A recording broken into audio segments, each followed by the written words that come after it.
Salut, salut! Donc comme vous m'avez demandé sur Insta, suite à ma photo de transformation que je mettais par là, je me suis dit que ça serait sympa de faire une vidéo en vous racontant un peu mon parcours.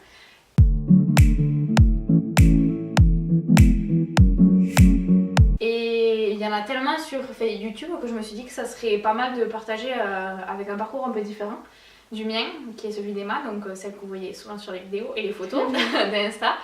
Parce qu'on a des parcours quand même assez différents et au final on se retrouve avec plus ou moins les mêmes entraînements aujourd'hui. En plus on a des morphologies très différentes, donc au niveau des transformations ça peut être intéressant aussi.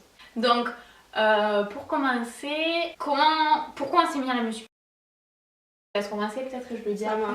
Alors moi en fait, comme beaucoup je pense, je me trouvais un peu trop en chair on va dire. Voilà, je voulais surtout perdre, voilà, c'est essentiellement pour ça. Et j'ai fait beaucoup de sport avant et le fitness, vu qu'on en voit beaucoup, les vidéos etc, ça m'a vraiment donné envie de me mettre là-dedans. Ah, t'avais vu les vidéos toi? Ouais. C'est grâce à ça en fait que je me suis tournée vers ce sport là. J'ai toujours été quelqu'un de genre vraiment super fan, je sais qui pouvait manger des masses et sans jamais prendre, voilà ça c'est moi.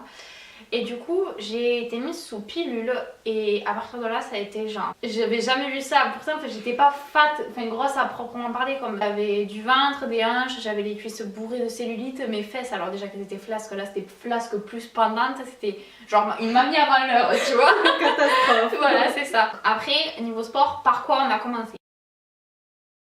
Moi j'ai commencé du coup, ma mère était déjà inscrite à l'Orange Bleu, j'étais pas encore inscrite à la salle, j'ai commencé en fait avec les bikinis avec Sissi, j'ai commencé avec ça et juste avant quand même je tiens à préciser qu'avant d'avoir fait ça je faisais des abdos chez moi, tu sais j'avais, tu sais le truc de faire des abdos que tu dis que tu vas avoir un ventre plat et tout, ben oui. Voilà ça c'était moi, alors que en plus je faisais des crunchs tout pourris, j'ai vraiment honte des crunchs que je faisais. Donc j'ai commencé avec les bikinis avec Sissi, donc c'était au tout début, elle avait pas du tout 1 million d'abonnés, genre c'était le tout premier bikini avec Sissi d'ailleurs. Si vous revoyez les vidéos, elle avait pas c'est impressionnant. Ouais, c'est impressionnant la transformation qu'elle a faite. Ensuite, je me suis inscrite à la salle et donc il y avait ma mère. Et contrairement à beaucoup, je suis pas du tout passée par la phase de code du cardio, je détestais déjà ça à l'époque. J'ai fait les cours co, les abdos fessiers, le training, le jump, enfin j'ai tout de suite fait ça, j'en ai fait énormément, j'ai vu mon corps en 3 mois, il s'est littéralement transformé. Et bon, du coup... Alors moi j'ai commencé par du cardio, j'y allais le matin à la salle, j'y allais l'après-midi, limite le soir, je passais ma journée à la salle et je faisais que du cardio. Alors donc le matin je faisais 2 heures de cardio, donc du tapis, de l'elliptique, du vélo, du rameur, voilà ce qu'il y avait quoi comme cardio, ce que je pouvais faire, le cliché cardio. Et l'après-midi pareil, je faisais 2 heures, voilà, et voilà je me crevais en fait. Et après ouais Et t'avais perdu toutes tes formes aussi. Ah oui, j'avais perdu mes fesses, j'avais vraiment perdu de tout quoi. J'ai fait ça pendant 2 mois. Et après j'ai commencé les cours collectifs, donc le pump. Les premiers cours j'avais des courbatures, un truc de fou. Et c'est bien parce que ça permet d'apprendre en fait les mouvements. Et après pour la muscu ça aide vachement pour les positions, au niveau de la posture etc. Pour ne pas se faire mal quoi. Moi après du coup comment ça a évolué? Pour ma part, après donc mes 3 mois intensifs de cours, à force de vidéos YouTube aussi, je me suis dit bon il est peut-être temps que tu passes en plateau muscu, ça peut être intéressant. Et j'avais littéralement demandé au coach de l'époque de me faire un programme en gros volume fessier et taille fine. Genre le cliché. Donc voilà, j'ai fait ça, j'ai fait mes premiers squats en guidé. J'ai fait ça quand même assez assidûment. Il me semble que je continuais quand même à côté mais beaucoup moins fréquemment. Ensuite il y a eu la fac, donc pendant 1 an en fait le problème j'étais toujours inscrite donc à l'Orange Bleu, mais le problème c'est que c'était super loin, genre je finissais les cours et après je rentrais chez moi et j'avais encore une demi-heure pour y aller, enfin, c'était un peu fatigant donc j'y allais mais vraiment pas aussi souvent. Je pense 2 fois par semaine et je faisais pas des entraînements aussi intensifs. Ouais, voilà. Enfin, quand j'y allais quand même je me la donnais, mais c'est vrai que parfois quand t'es super loin, que tu te dis qu'il faut que tu rentres vite après et tout derrière, t'as tendance à vite raccourcir les entraînements. Donc voilà, donc j'ai eu un peu 1 an de pause. En plus j'avais pris du poids du coup. Je sortais beaucoup en fait, je mangeais pas forcément mal mais je sortais beaucoup. Ici, c'est là où on a vraiment commencé à s'entraîner ensemble je crois. Maintenant je fais des cours et je combine avec la muscu, donc au niveau des cours je fais le up, donc pour ceux qui sont les Smiths, ils ne doivent pas connaître, c'est les cours sur les trampots, c'est super. Le pump aussi, j'aime bien le faire de temps en temps. Le step, je crois que c'est un de nos cours préférés. C'est hyper ludique, ouais. Et le training, en gros 45 minutes de circuit. Alors moi du coup, donc, je reviens à mon cardio, j'ai passé l'été, les 2 mois d'été, Quand je me suis inscrite, j'ai fait que du cardio. Et ensuite, j'ai commencé la muscu, on va dire, en septembre. Et là, je suis toujours restée vraiment assidue. J'y allais 5 fois par semaine. Et au niveau de l'alimentation, ça a aussi beaucoup changé. Au niveau du petit déjeuner notamment, où avant, je mangeais toujours du pain, du beurre et la confiture, chocolat au lait. Ben voilà, le déjeuner français. et après, non, je suis passée au flocon d'avoine, au muesli. Voilà. Et là, j'ai vraiment vu de la transformation, quoi. Quand j'ai arrêté beaucoup le pain, j'étais accro au pain et là j'en mange beaucoup moins. Voilà. Et non, après au niveau des entraînements, je m'étais fait aussi un programme par un coach. Enfin, parce qu'avant j'y connaissais pas grand chose. Il faut surtout pas hésiter parce qu'on voit des grosses bêtises, même surtout des mecs d'ailleurs, qui veulent pas demander des programmes. On n'a pas la science infuse, mais quand on voit certains trucs, les mouvements faits en karaté, les pompes avec le dos en U, poser les genoux quoi. Enfin, à un moment donné, voilà. Et on progressera pas sinon, si on continue, on va se faire mal et au contraire.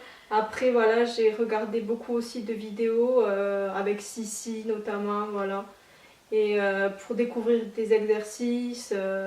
Et après je me construis moi maintenant mon programme en fait. C'est un beau feeling aussi. Voilà. Ah oui, et aussi on fait pas mal de hits ensemble, genre des petits tabata de 15 minutes, on se fait le parcours. Bon, on en partagera de plus en plus sur Insta je pense. Et ouais, en fin de séance, pas la fin des jambes, mais sur les autres circuits, c'est vrai qu'on aime bien ajouter ça. D'ailleurs, on fait pas mal ceux de Justine et de Clem. Clem et Justine sont bien au niveau des exos et tout. Et du coup, concernant l'alimentation, moi, j'étais pas du tout végane quand j'ai commencé. Genre, on mangeait pas beaucoup de viande à la maison parce que ma maman mange du poisson, mais elle mange pas de la viande. Donc j'ai jamais trop grandi en mangeant énormément de viande, mais c'est vrai que j'étais accro au foie gras. Je pense que c'est le truc le moins éthique en plus. Donc voilà. J'ai commencé à baisser mes produits laitiers suite à des vidéos que je voyais et des Instagram que je pouvais voir aussi qu'il y avait très peu de produits laitiers. Bon, à part le fromage blanc, c'est bizarre parce qu'il y a des trucs que j'ai inclus dans ma diète en mettant au sport que je consommais pas avant. Genre le fromage blanc, j'en mangeais pas, j'ai commencé à en manger. Le poulet et la dinde, j'en mangeais pas, j'ai commencé à en manger. Et du coup, le soir, je mangeais pas de glucides. Je sais que c'est pas bien, mais je l'ai fait pendant un temps. Genre, j'avais mes brocolis et mon poulet, mon morceau de viande ou de poisson à chaque repas. Et c'est vrai que le matin, avant de me mettre au sport, je déjeunais pas beaucoup, surtout comparé à maintenant. J'avais, tu sais, les petits pains au lait là. Voilà, j'en mangeais 2 avec. C'est qui cale pas du tout. Avec 3 cuillères de Nutella dedans et le chocolat chaud. On est au top du top. Et alors que maintenant, vous avez vu mes journées dans mon assiette. Voilà.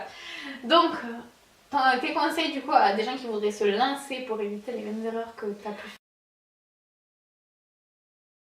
Alors, c'est déjà au niveau cardio, comme je vous ai dit, il faut vraiment pas faire ça. À part s'ils aiment vraiment ça, vous pouvez en faire, mais n'en faites pas genre 5 heures par jour. Ah non, c'est ça crève et c'est inutile quoi. Il vaut mieux vraiment se tourner vers les hits. Enfin, moi, depuis que je fais ça, c'est beaucoup mieux, je m'ennuie beaucoup moins. Et passer 2 heures sur mon vélo elliptique. Parce qu'on fait en 15 minutes quoi, alors que même, je pense même 2 heures d'elliptique, à moins d'être vraiment enfant. Tu dépenses pas autant que sur un hit. Non, c'est ça. Après, dire aussi de pas avoir peur des cours co. Surtout le pump ou des choses comme ça qui vont vous apprendre vraiment sur les postures et même à vous pousser parce que c'est vrai que quand on est tout seul en plateau de muscu, c'est moins motivant. Ouais, on se la donne moins, genre de me la donner plus parce que en cours, quand tu vois la personne à côté de toi qui lâche pas, t'es là, mais ok, mais si elle lâche pas, moi je veux pas lâcher non plus. Il y a le coach pour nous motiver. C'est ça. Mais après, en combiner les deux, je trouve ça c'est bien. Enfin, moi, je me vois pas arrêter ça parce qu'il y a des semaines où je vais pas avoir envie de faire trop de muscu. Et je vais partir en cours co. Mais on lâche pas quoi, on continue quand même à faire. C'est à vous de varier pour pas vous ennuyer et trouver ce qui vous plaît en fait. Donc j'espère que la vidéo aura pu vous plaire. N'hésitez pas à me dire si vous voulez d'autres vidéos avec Emma. Et sur ce, on se retrouve dans une prochaine vidéo. Ciao.